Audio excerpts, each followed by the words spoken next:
so I'll read it real quickly. In the Declaration of Independence, Thomas Jefferson stated that, quote, governments are instituted among men, deriving their just powers from the consent of the governed, unquote.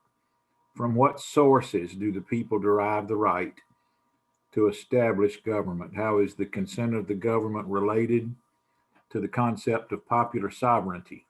Does natural rights philosophy justify a right to revolution? Why or why not? And why might the principles and practices of self-government contained in the Declaration of Independence have been considered quite radical at the time? There's 4 minutes worth of stuff for you. You ready to go? Yes. Lead on. Lead on. The people derive their power to establish a government from their natural rights, those being life, liberty, and property, and consent of the governed and the concept of popular sovereignty relate to each other in that consent of the governed is a principle and popular sovereignty is an action that derives it. A government's power is derived from its people and should not act without the consent of its people. No power on earth has the right to take our property from us without our consent. Founding Father John Jay said this. It emphasizes that the consent is the basis of a government's power, and popular sovereignty gives the government its power. The government can exercise its power as long as it continues to protect the rights of its people, and as long as no longer the people lost. As long as it protects the rights, and if the government fails to do so, they have a right to revolution. The belief that people have a right to revolution stems from the philosophy of John Locke, and that John Locke believed that if a citizen's rights were being infringed upon, the people have a right to rebel and abolish the old government and create a new one that protects the rights.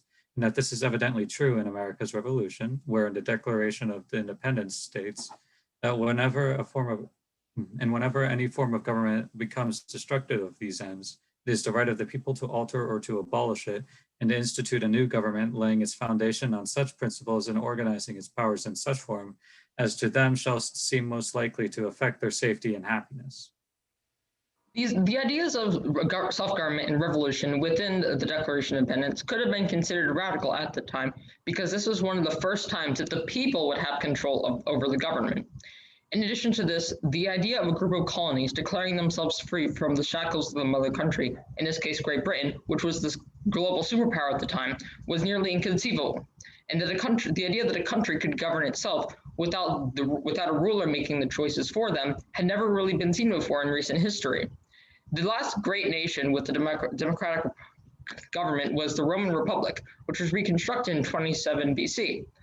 So for most people, this would be their first introduction to democracy. And the world had long been ruled over by monarchs or wealthy aristocrats, so the idea of the people having power over the government was completely foreign. In other places around the world, the reception of these ideas varied greatly. For example, as stated by Spanish scholar Joaquim Oro, that the Declaration of Independence was seldom translated into Spanish may be due to various causes. One might be Jefferson's inclusion of the pursuit of happiness among the certain unalienable rights, which goes against the Spanish understanding of the teaching of happiness under Catholicism. The Western world hadn't been exposed to these ideas of patriotism and a desire to be free, but to say it had an impact would be a massive understatement, as countries like France eventually adopted these philosophies when they had their own revolutions. And these ideas of freedom from a monarchy and people having a say in the government were alien to the Western world as well, especially in places like Japan and China. For example, as stated by Tadashi Aruga, a Japanese scholar, states that there were no readily available words for such key Western concepts such as freedom, equality, and right. Pretty good. I like the Japanese reference at the end. Dr. McConnell, you want to ask him something? I would love to ask him something. Does the government have an obligation to protect people? You said the purpose of government is to protect our rights. Does the government have an obligation to protect people from economic risks, economic problems, like the economic problems that are part of the pandemic? I do believe that they do actually have a right to do so. As in when we say life, liberty, and happiness, your life, your well-being, it can be tied to things such as healthcare, and you could make an argument that universal healthcare should be pushed forward as it would be defending the people's right to having life, and it would help them economically as well with the pandemic, obviously. Let's make that a bit more controversial. Does the government have an obligation then to require people to get vaccinated? I also do believe that the government has a right to have people be vaccinated as for the common good, once more for Thomas Jefferson, that it would benefit the entire population of the United States' health, being life, and that it would lower the amount of deaths that do come from the pandemic. And not to mention, it has been proven that with other vaccines, such as for influenza, that it lowers the amount of severity, lethality, the infection rate, all of this. I agree with my partner. I do believe that the government does have does have an obligation to protect its people in any way possible. And the ideas of, as you said before, the government helping the people through economic problems, it relates to John Locke's idea that of protection of property being one of the natural rights. So yes, I do believe that the government does have an obligation to protect the people during economic crises. Thank you. Ms. Reed? And that revolutions are a right if a citizen's rights are being infringed upon. Take you back to January the 6th. Was that a revolution because rights were being infringed upon, or was it something else? To answer the first one being, if we as citizens have a right to a revolution, we entirely do. And that was, you could argue that was our nation was founded upon. And we did use that right during things such as the civil rights movements, the Stonewall riots, things from all of those. And it has brought positive change with us.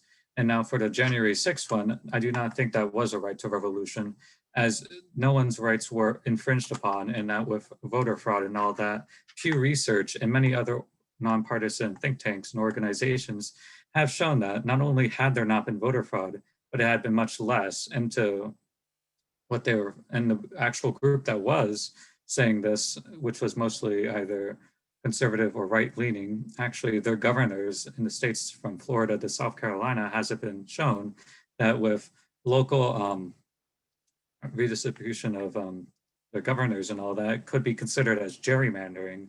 And so I think that it was not a right to revolution.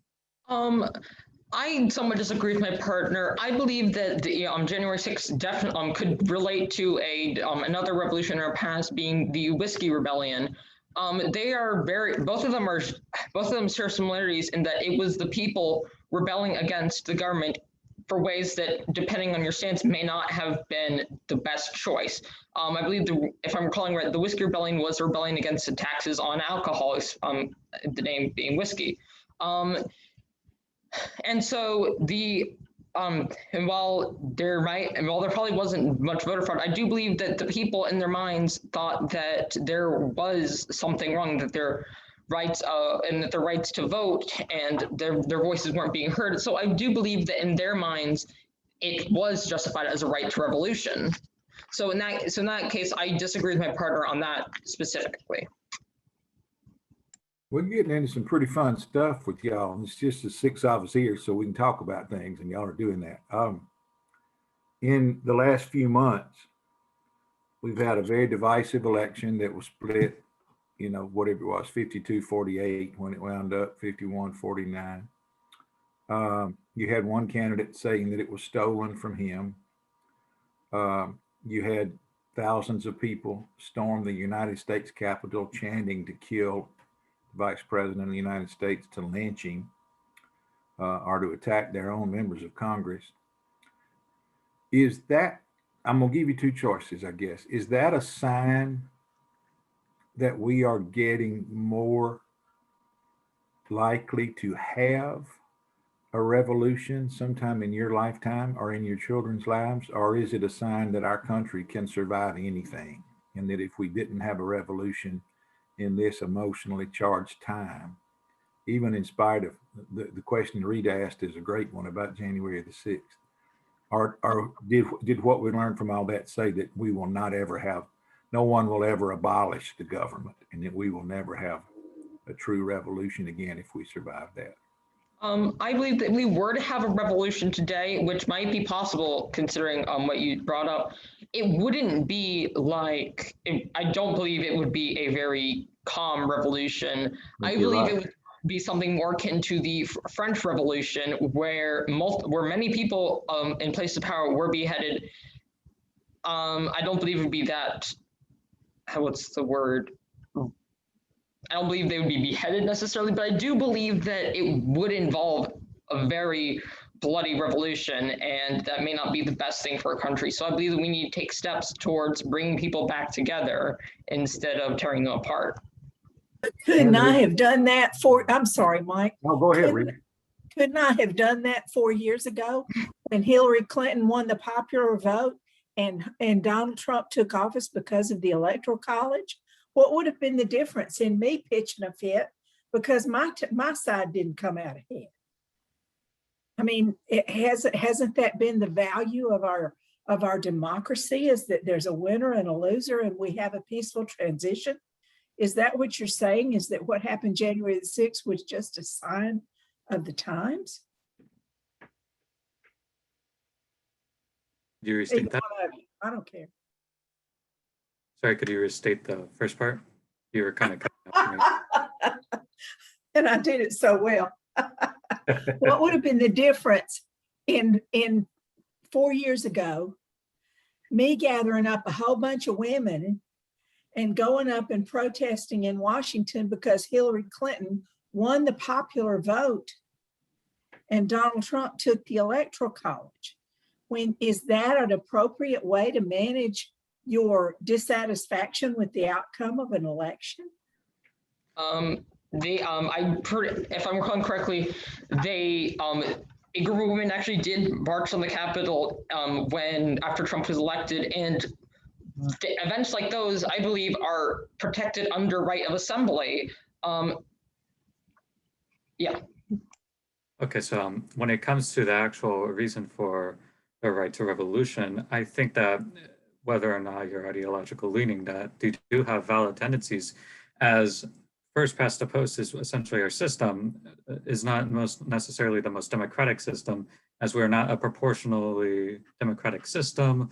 We don't have things like ranked choice or anything like that.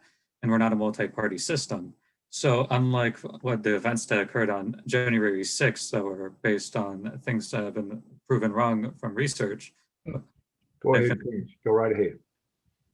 From what happened for the 2016 election, it is a fact that one candidate won the popular vote, yet still lost while the other one won the Electoral College. And we've seen this with other candidates in the past years, from 2000, such as the 2000 election. I know the time has run and we're going to stop in a second, but we're enjoying this conversation with you. Let me ask you a yes or no, and then we'll quit and talk nice about you as you have earned, and we'll move on. Gavin referenced in his answer, I think, to Dr. McConnell's question, or maybe mine, that we need to turn the fire down and have more unity. And my yes and no question to you is, as long as Instagram is largely unregulated and as long as MSNBC and Fox News can say just about whatever they want, is it going to be more difficult to achieve unity because of the echo chambers and the social media ability to really stir things up? Yes, I believe so. I'm afraid you're right. Hayden, you want to start? And for me, no. You're saying you agree? No, I don't agree with what You don't agree? Okay, good. Well, that's a pretty good indication right there. First of all, let's clap for you. You did a good job. Thank you very much. This is we got off on a lot of opinions about things, but it's because you nailed the essay and it addressed some of the things we've been asking. Dr. Mack, what do you think?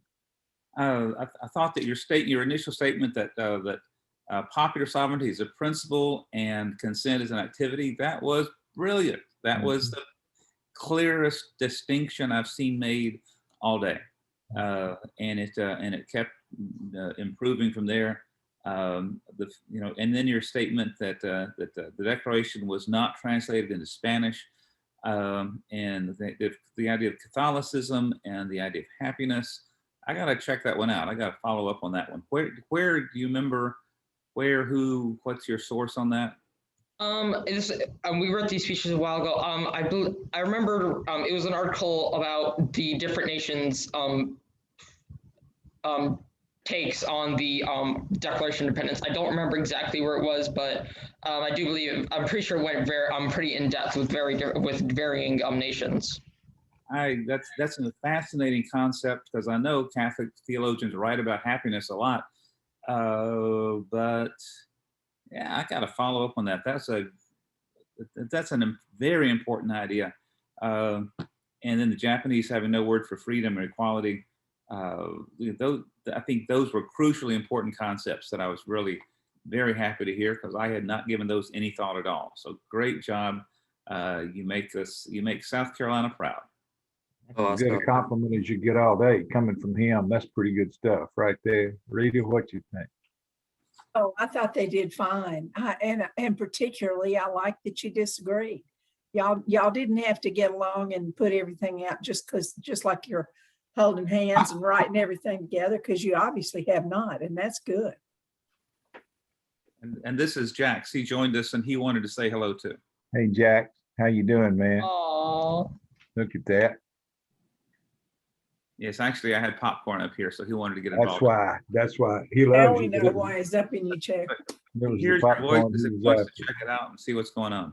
That's right. Dr. McConnell is from South Carolina, and when he says you did South Carolina proud, that would mean a lot. I'm gonna tell you, y'all snuck up on us with some of this stuff. We listened along, and all of a sudden we snap our head back and go, man, when we tell you at this point in the day that when the day's over, we want to go look up some of those things and ponder some of them. That's the best compliment we can give you. And we're 3 for 3 on that today. I want to know, Aiden, how comfortable your chair is. My son has told me all about that kind of chair. No, it's a fairly good chair. It's very large though and hard to set up. Her son loves to set things up. He might take that as a challenge, Aiden. Thank you so much. Please tell your teacher how impressed we were with you and how grateful we are to him or her. Is it a him or a her? it's a him. Well, please tell him how much we enjoyed hearing you today. You did him well too. Ms. Schaefer, we're at your disposal. You are receiving your invitations right now. You just Thank need you as well. Thank y'all.